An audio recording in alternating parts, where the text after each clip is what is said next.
our next guest is Britnie Turner.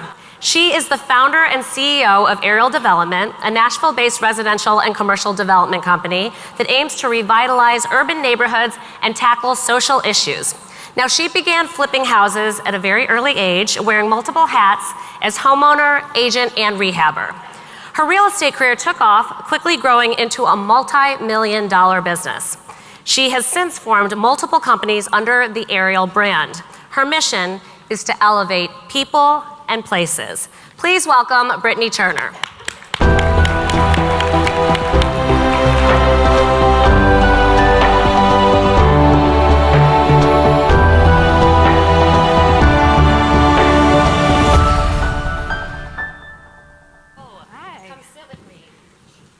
That was quite an entrance. We should have had a red carpet roll out, huh? Good morning. Good morning. Okay, so Britnie has accomplished quite a lot in her short time on this earth, so I think that she should just tell us how we did it and then we'll break for lunch. No, I'm just kidding. Okay, no, seriously, I want to tell you that I did have the pleasure of meeting Britnie in the airport yesterday, and upon talking to her for about 5 minutes, I was like, yeah, this is right. I get it. Of course, she started investing in real estate at the age of 19, I think, which is when I couldn't decide what I wanted for breakfast the next morning. And of course, she's turned it into a multi-million-dollar empire by the time that she is the ripe old age of 30. Yes, we are all jealous. Because she's that girl. She is just that woman who has it all. She knows it all. She has all the answers. She probably had kick-ass 76-year-old surfer woman as mom. She comes from a background that is invested, that is probably wealthy, triple legacy at Harvard, knows what to do, because how else would she have accomplished that? But then, I'm gonna give you like a heads up, spoiler alert, I was with her for 5 more minutes and learned that I could not have been more wrong in my assumption. So, Britnie, I'm just gonna let you tell what the reality was. Wow, well, can y'all hear me? And I don't mean imposter in the way of being highly successful in 30. I mean in the way that her background might or might not have led her to this. Oh yes, I'm super qualified for running a multi-million-dollar organization. You know, I have the very incredible roots of having waitressing on my resume, and I really feel like that gave me the credentials. Yay to waitresses, yes, let's applaud waitresses. Actually, I have over $100 million worth of businesses now, and wow. It's pretty, it really took a lot, and that waitress thing just set me up for success. So I just want to share what I learned from that. No, thank you for the introduction. It was great meeting you in the airport and having our conversation in the car. So who in here has ever felt not worthy? Please raise your hand. Who in here has ever felt scared out of your freaking mind? Who in here keeps hearing, you just need to know who you are? And you just need to know your mission and your purpose, but not had a freaking clue? Please raise your hand. There's a lot of young women in here, and there's a lot of just different ages. Who cares? We're all figuring it out, right? And the best advice that I can give you it's really an exercise that I was forced to do at 17 years old. So I actually had a dream when I was 12, and it was a really crazy dream that I was a missionary in Africa. And from that point forward, I knew what I wanted to do. I had this huge heart. I always had a huge heart, and I wanted to help people, but that dream changed my life. And so I thought that was my purpose and my calling. And then I ended up actually going to a survival school so that I could be a hardcore missionary and help rescue babies. And then at this school, I was actually told, it's a great school, but I was 17, I was young, I was goofy. My whole family's pranksters. I was told, nobody's really gonna listen to you till you're 24. And so I was just goofing off all the time because I was like, I'm young, whatever. I wasn't like partying or anything, I was just goofy.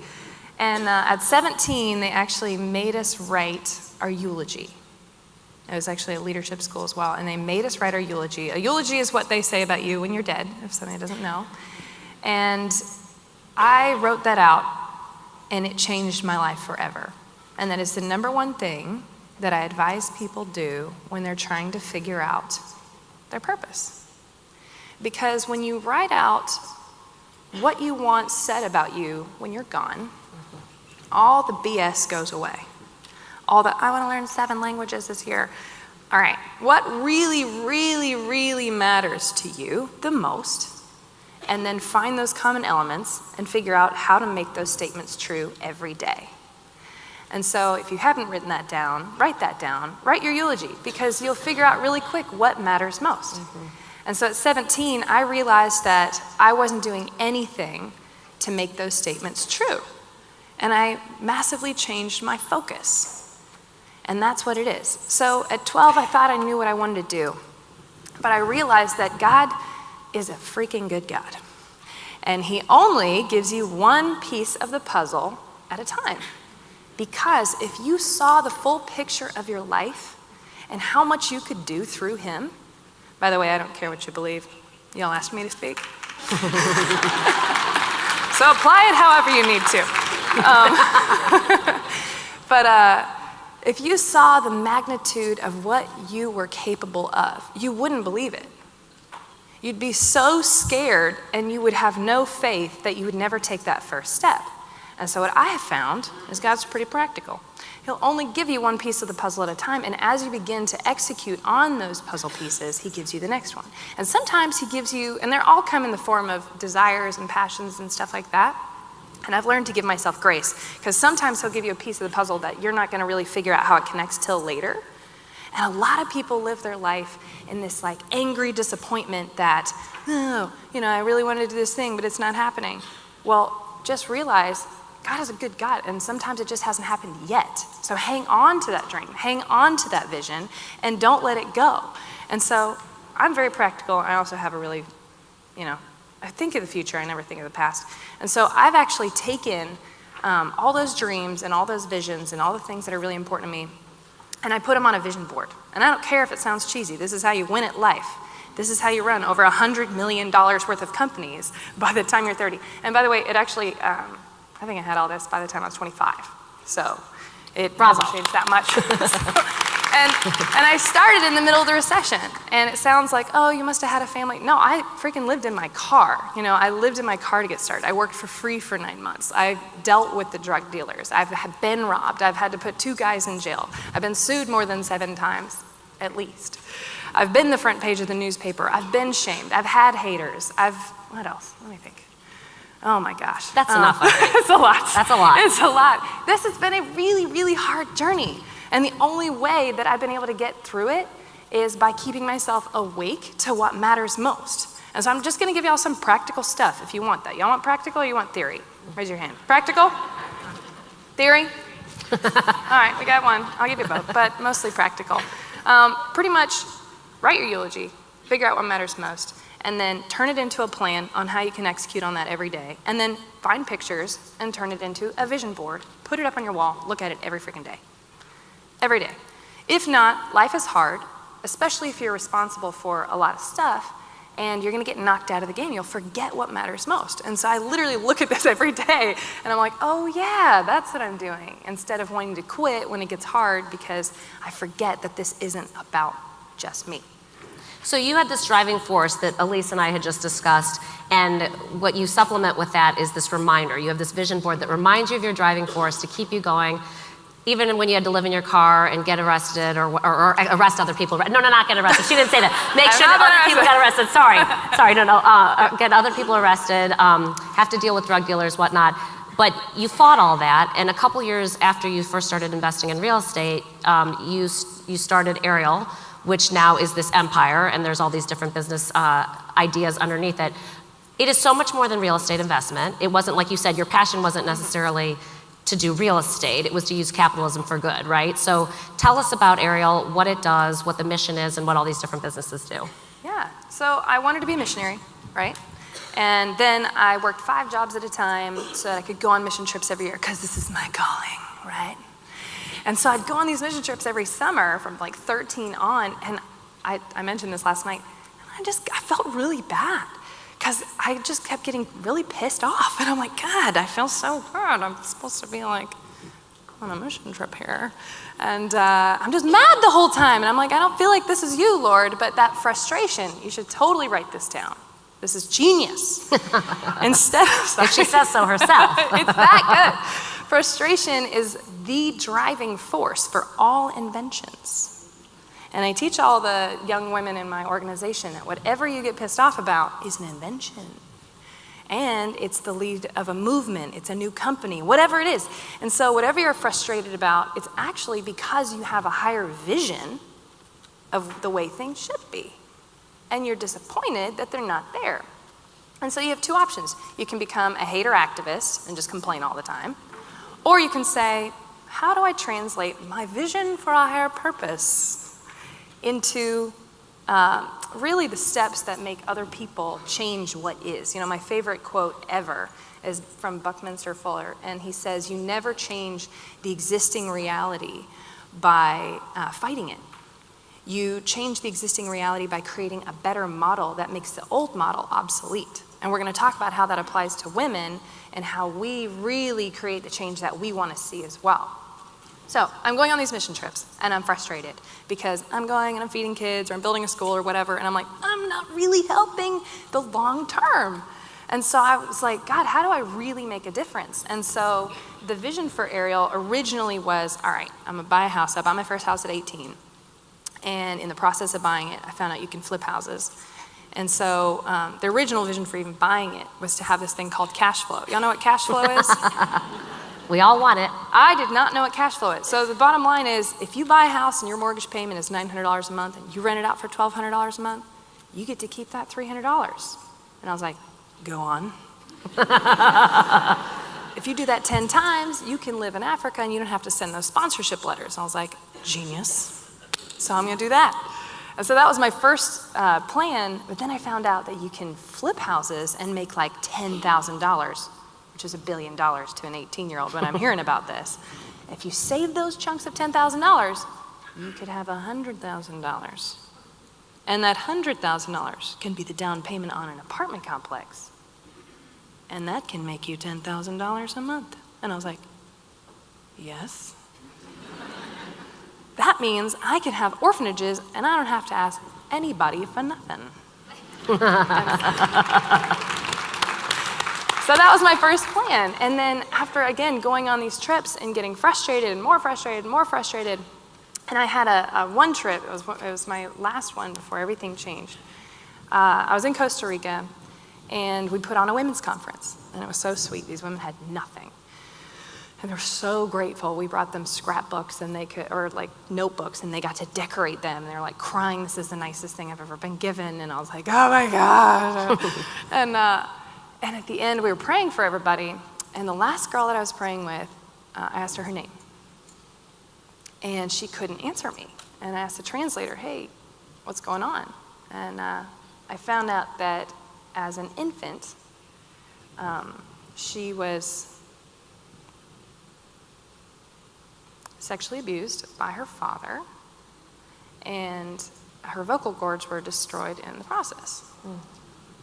And I was pissed, of course, just like anybody in this room would be, but I was even more upset when I found out that this was socially acceptable in this area.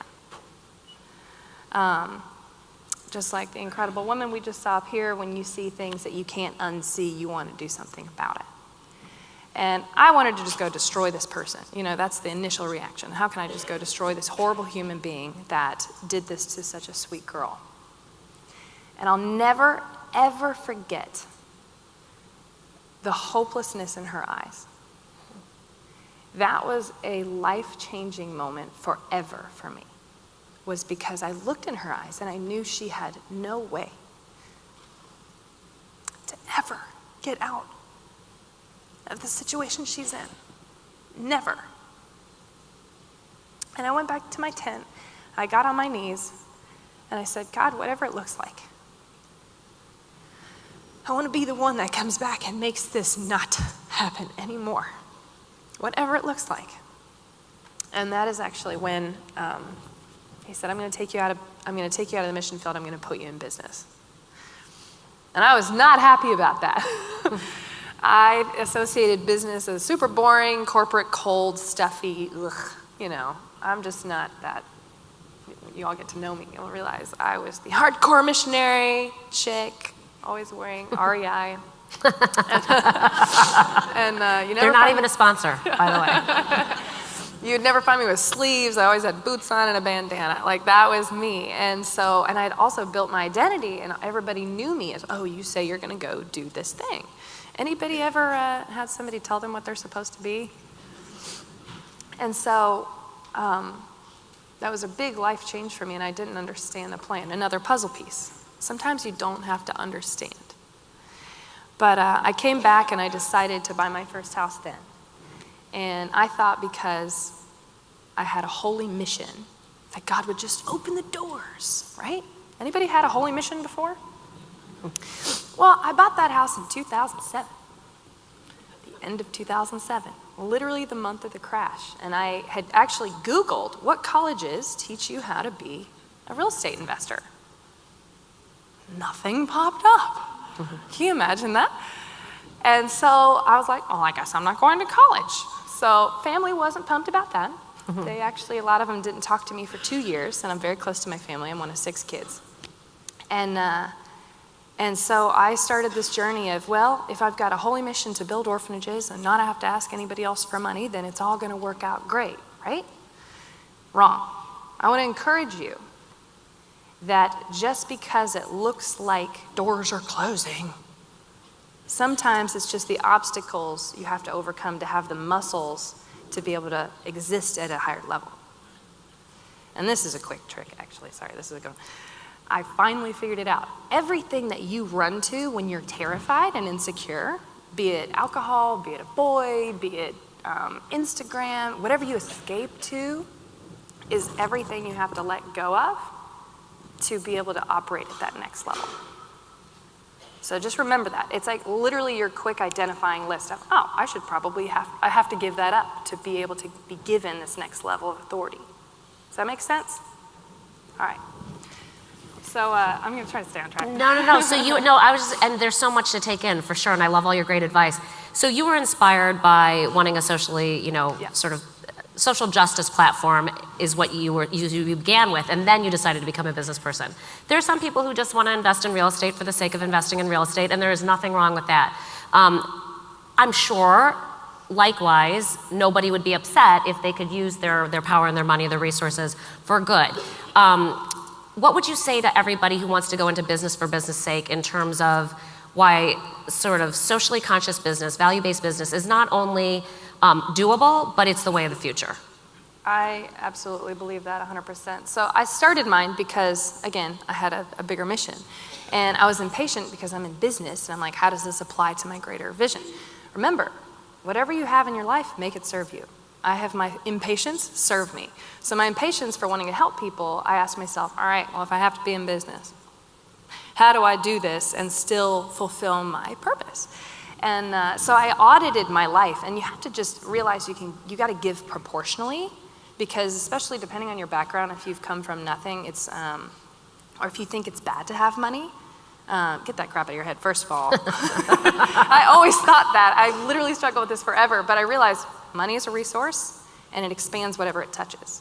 If you want to help people, it can expand that.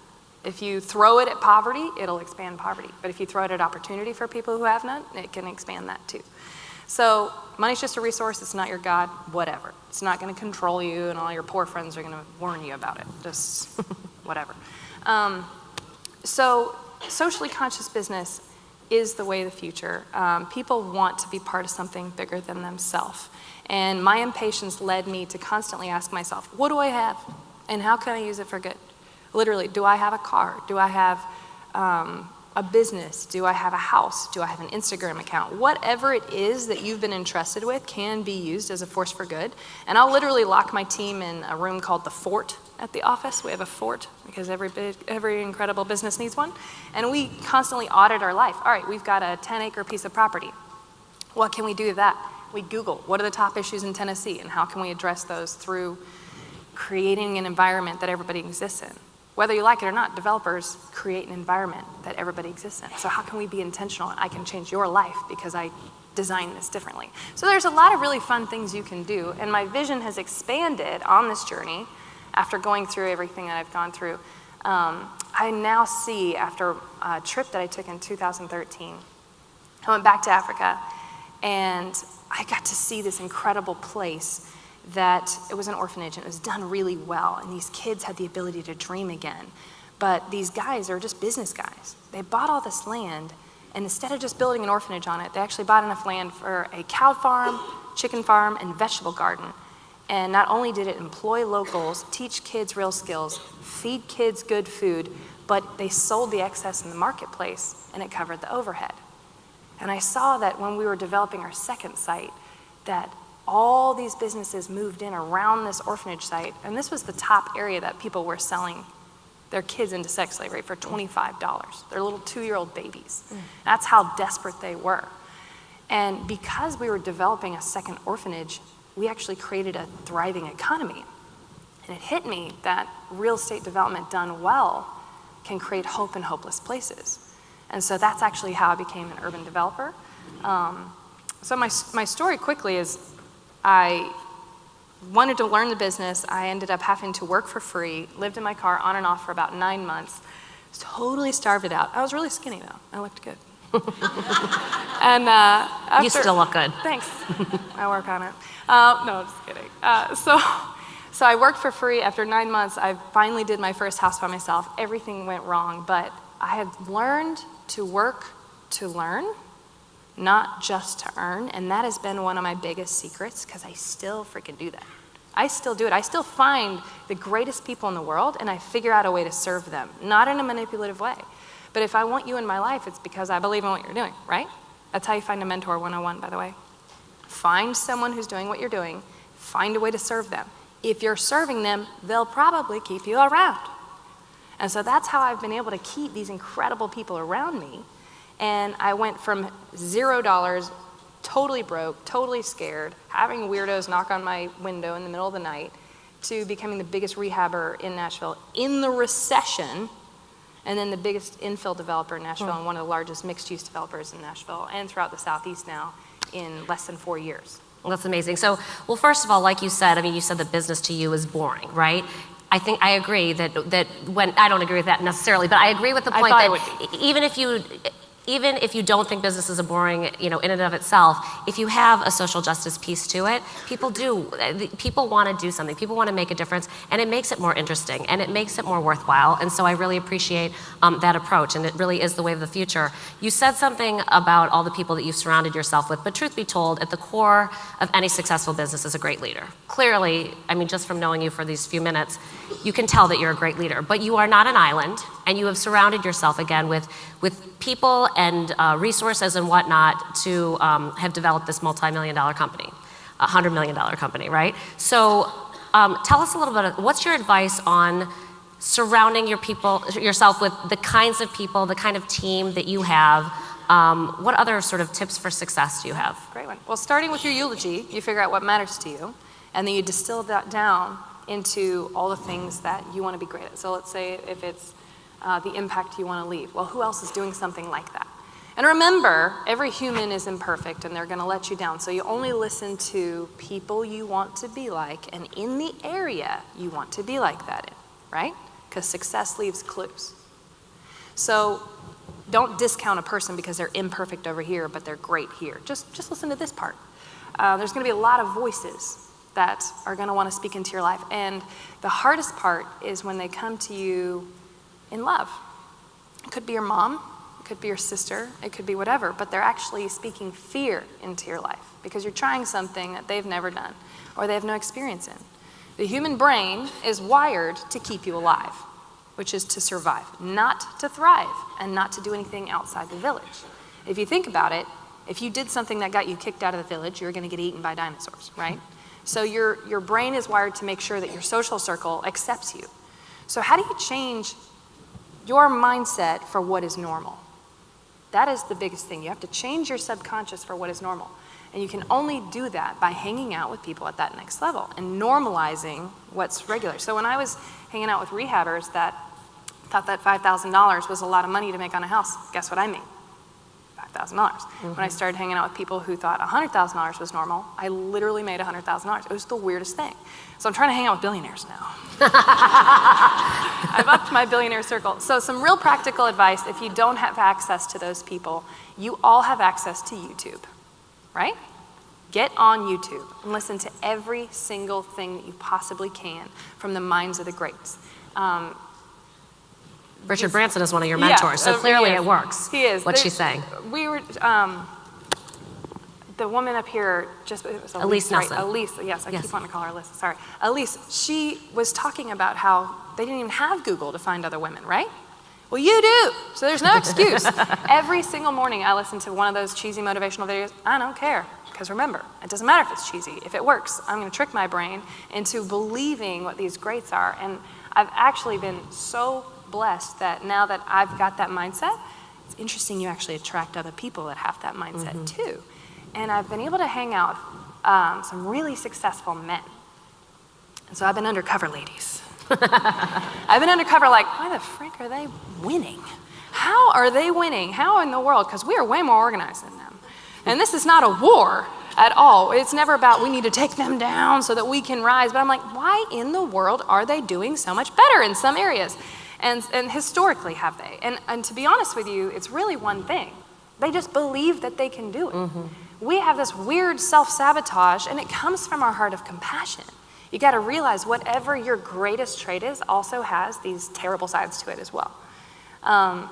So our incredible empathy, which makes us great, and our compassion makes us think, oh, well, we're not the best.